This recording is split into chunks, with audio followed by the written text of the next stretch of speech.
First one here, dude. Always. I'm gonna be all up in the video this weekend. Dude, I'm trying to do it. I miss Marcia, bro. I love it, dude. Go!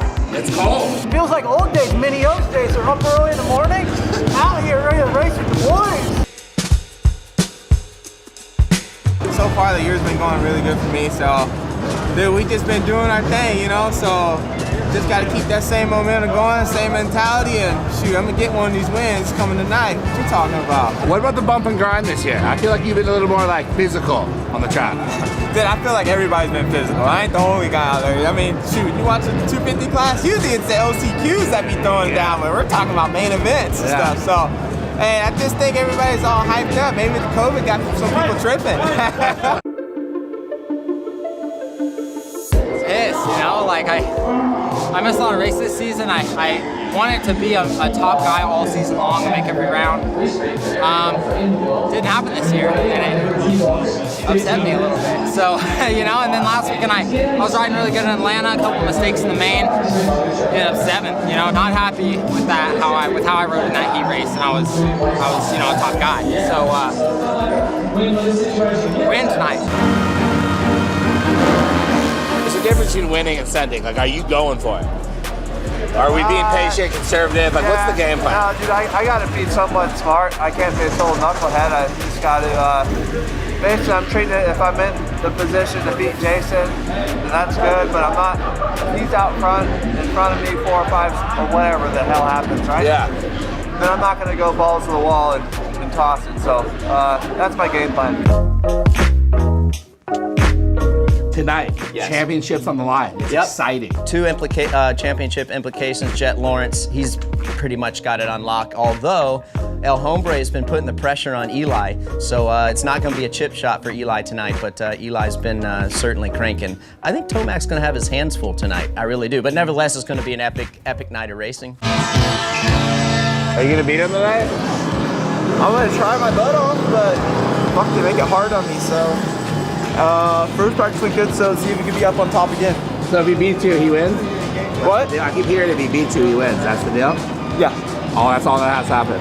You guys would be like 10th and 9th, and that's all it is? You can't beat me. We gotta take it to at least one more round. I can't let him have it like 3 rounds. You better on tuck out jersey, dude. Go old school. Talk to me about 22, dude. It's been a shit show. I'm on your side. I ain't talking shit.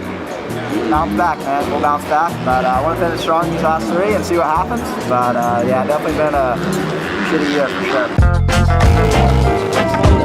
Are you happy with where you're at in 22? I mean, I would like to be a lot higher in the championship, obviously, but I had 3 races where I basically scored 0 points, so you can't really expect to be inside the top 3 when you have those bad races, but you can't teach experience, so I gotta learn that and come into 2023 a lot better. Speaking of experience, how's your teammate doing, dude? Is he coming back? Is he out? Is it nobody knows? Is it like... Oh, he'll be back for outdoors. Oh, he's coming? Yeah, he'll be back. How's he doing? He's pretty good. I played golf with him on Sunday. He's good. He's riding again.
What's up, bro? I thought you were gonna win. Oh, dude, I couldn't hold on to it. I was tight in the last 5 laps, but no, it felt good. Let some laps. Hopefully, next time we'll hold on to it all the way. Congratulations. Thank you. How's it feel? Feels good. Has sunk in a bit, but not 100%. But feels great. I mean, I've worked my butt off to get here, and it's great that the days came. So yeah. Did you let off at all? No, I mean, I gave it my best. I mean, I almost had booked, and he went off the track. I could have gone across it, had it like cross it. I mean, I didn't want to knock on the track, so I kind of just stayed there and kind of let him have it a bit. And I tried going again and made a couple mistakes, but he rode fantastic tonight. I was definitely not pushing a lot because his track could catch it, and I was super pumped if I went with the second. What's the first thing you're gonna buy with that bonus check? Probably gonna invest it and be smart with it. All right, good answer. How you feeling, dude? Welcome back. Well, Walker style. I like that. What's up, dude? You happy? Yeah, really happy. That was good. That was good. Yeah, I'm happy about that. I wanted that so bad, and after the start, I was like, made this a lot harder than it needed to be. Came back though.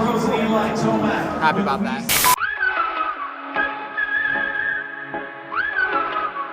Push into the first corner. Let's get this start.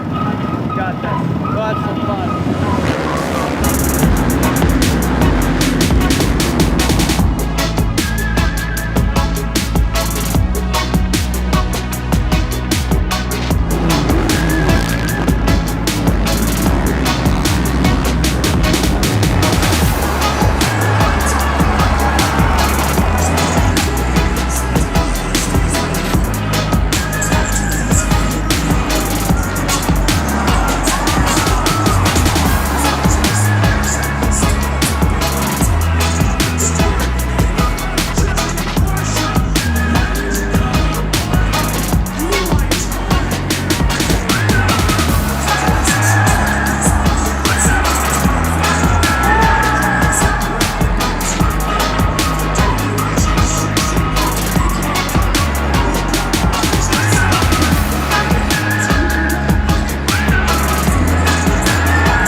How'd it go?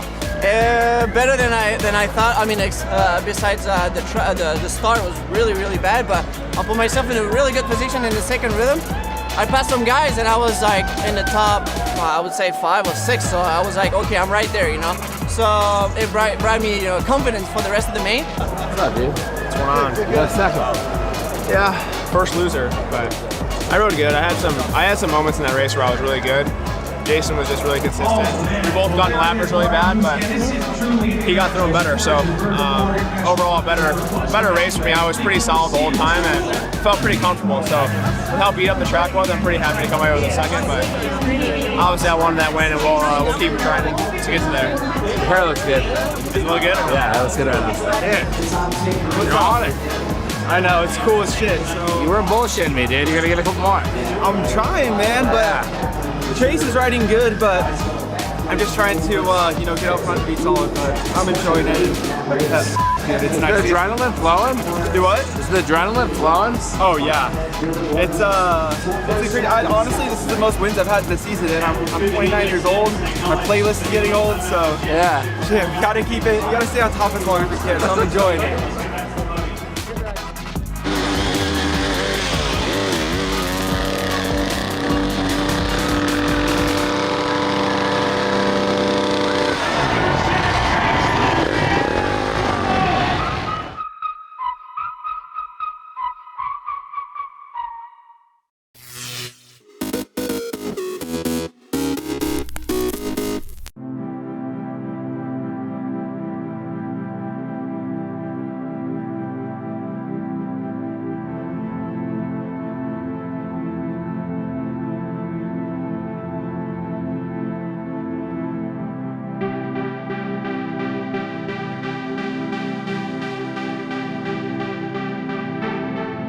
I'm Nabiha Iqbal, DJ, producer, and Londoner. I love so many different types of music, and I think the music that you associate with a long drive, there's something quite special about it.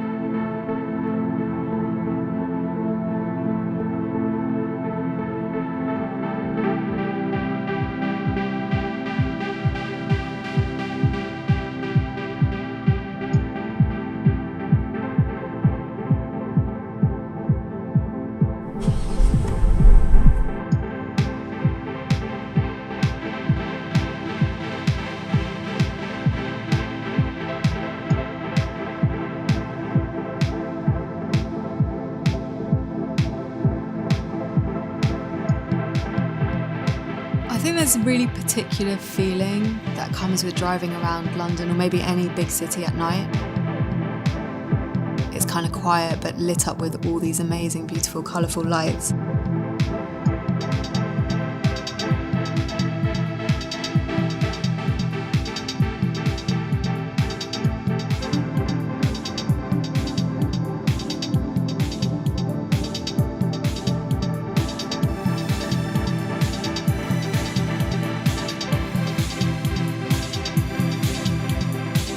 If I had to think about how I'd want to soundtrack it really just depends on how I'm feeling. So I might be in the mood to listen to some jazz, something quite euphoric, but then also it might be cool to listen to music by people who I knew have walked in those streets.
Really loved Jimi Hendrix, and he was living in London for quite a while, right in the centre, and I like to listen to his tunes and think about him actually making that music whilst living in the city and all the inspiration that he must have soaked up from the streets that I'm now walking on.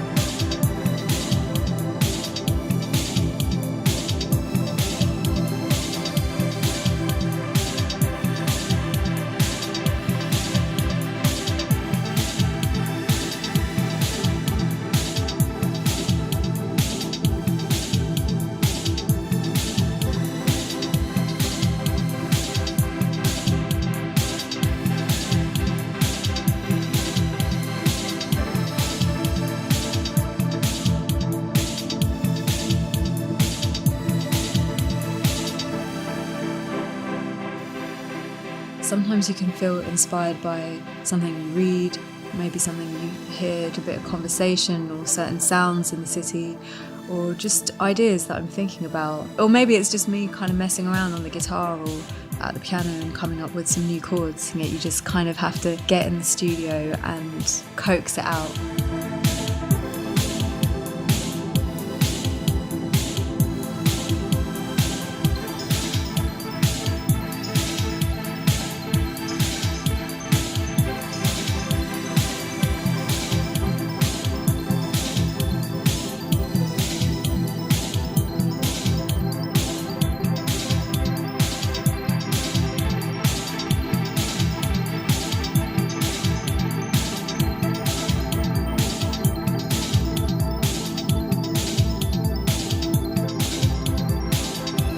I definitely have a sense of nostalgia when I think about like the places that I used to hang out when I was growing up as a teenager and during uni. It's just part of life and part of history that things change. Even though like those special places might not exist anymore, there's always other ones cropping up all the time, and there's always new experiences to add to the old ones.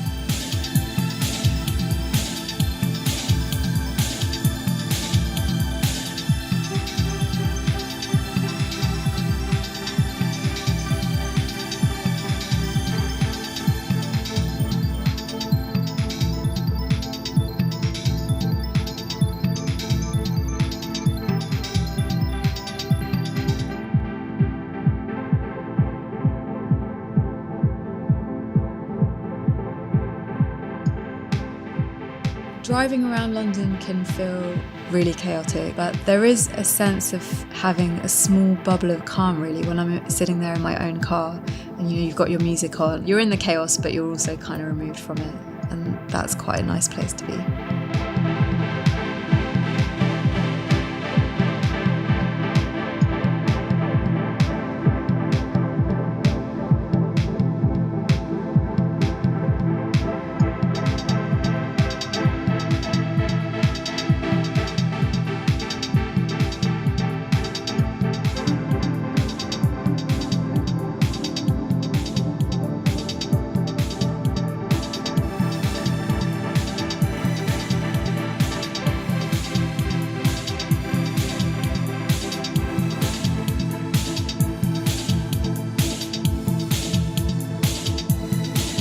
One thing which I really appreciate about being in a city like London is the fact that you can live here your whole life, but then you can still see something new every day.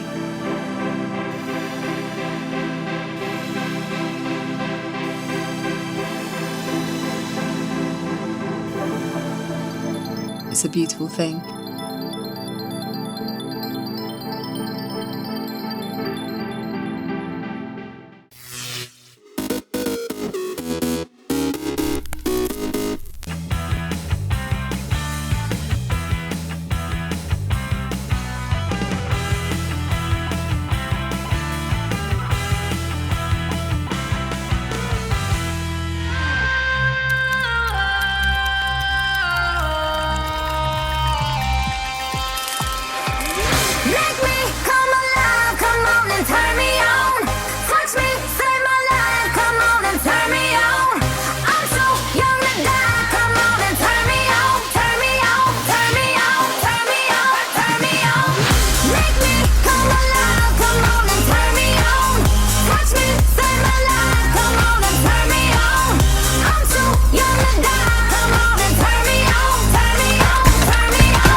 Doing what you love is important, but it might not be as important as doing something that matters.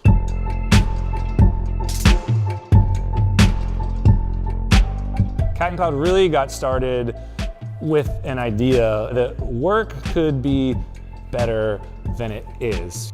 I used to work at the skate shop in the town where I grew up, and skating was basically my entire life. All of my social connections and everything I did revolved around skateboarding. And when I got hurt, I didn't want to work in the skate shop anymore because it was too painful to be around all of those things and not be able to participate. I needed a job, so I talked to my friend who worked down the street. He's like, dude, you hang out in the coffee shop all the time. Why don't you just come work here? It'll be totally chill. And I was like, huh, I always drank coffee, never thought about working in coffee. And I did, and immediately I was just bit by the espresso bug. I became incredibly enchanted about this mysterious brown liquid. Where did it come from? I don't know, and that was the beginning of it.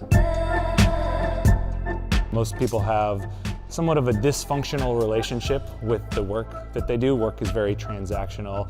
You go to work, you put in your time, you get a paycheck, and that's the end of it.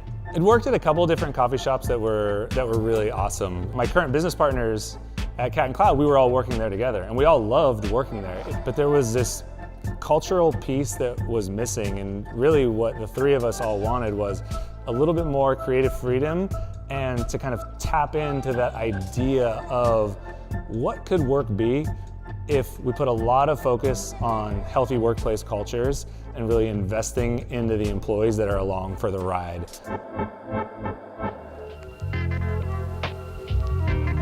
Sustainability for us is putting back in more than you take out. And we like to do that culturally with our employees, with our leadership. We think the world would be better off if there were more businesses who operated within that framework. People are capable of amazing things. Like, I've seen people who are way younger than me doing way more than I was at that age, and I fucking love it. It's so cool. I didn't even know that I loved coffee. I landed in coffee by accident. All I know is if there's something that I connect with and if I feel empowered to do a good job within that thing, good things happen. If you're going forth in the world, I think it's really important that you put out your best effort, that you show up and give everything your all, because you never know what might happen. Like, I have my dream job and it's absolutely by accident. In general, skateboarders, you don't want to have these rules. Like, where do you want to skate? At the park? I guess I'd skate at the park, but I don't really want to skate at the park. Like, I'd rather be on the streets anywhere doing my own thing, and I don't care if I get kicked out. I don't care if I get yelled at. I don't care if somebody tries to fight me. And if you carry that attitude into the projects you do or the businesses you create, it's way fun, and you end up with something that nobody else would have created.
When I first met the family, I was just driving through. Then I came across this painted house. I went in and our relationship started.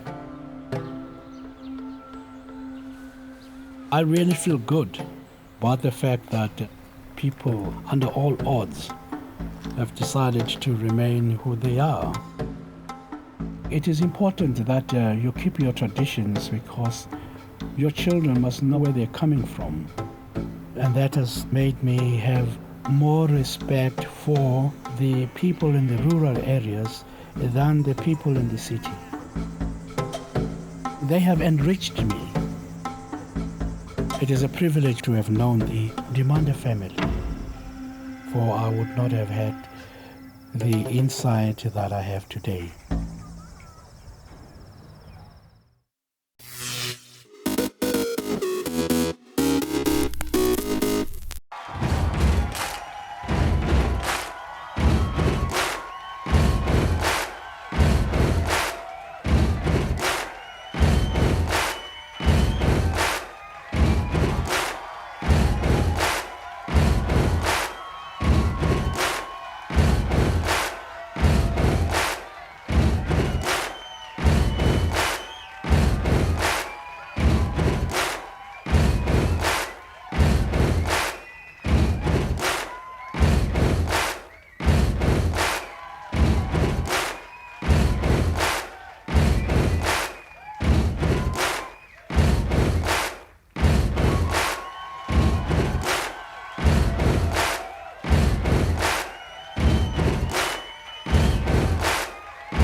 May 11th, 1973. Charges are dropped against Daniel Ellsberg for leaking the Pentagon Papers during the Vietnam War. A judge cites government misconduct by officials in President Richard Nixon's White House, illegal wiretaps on Ellsberg's phone, and a break-in at his psychiatrist's office. Years later, Ellsberg tells the Associated Press that he had to release the papers, a secret government study of America's role in Vietnam. It did prove to be helpful to put out this information, and it certainly was worth the risks that I ran. 1997. In New York, world chess champ Garry Kasparov loses a 6-game match against IBM's Deep Blue computer. Afterward, Kasparov demands a rematch, a challenge which IBM declines. 1888. God bless America. Composer Irving Berlin is born in Belarus, then part of the Russian Empire. Among his songs, God Bless America, White Christmas, and There's No Business Like Show Business. In 1981, Bob Marley, the singer-songwriter who is considered reggae's biggest star, dies of cancer in Miami. He was 36. Today in history, May 11th. Camille Bohannon, The Associated Press.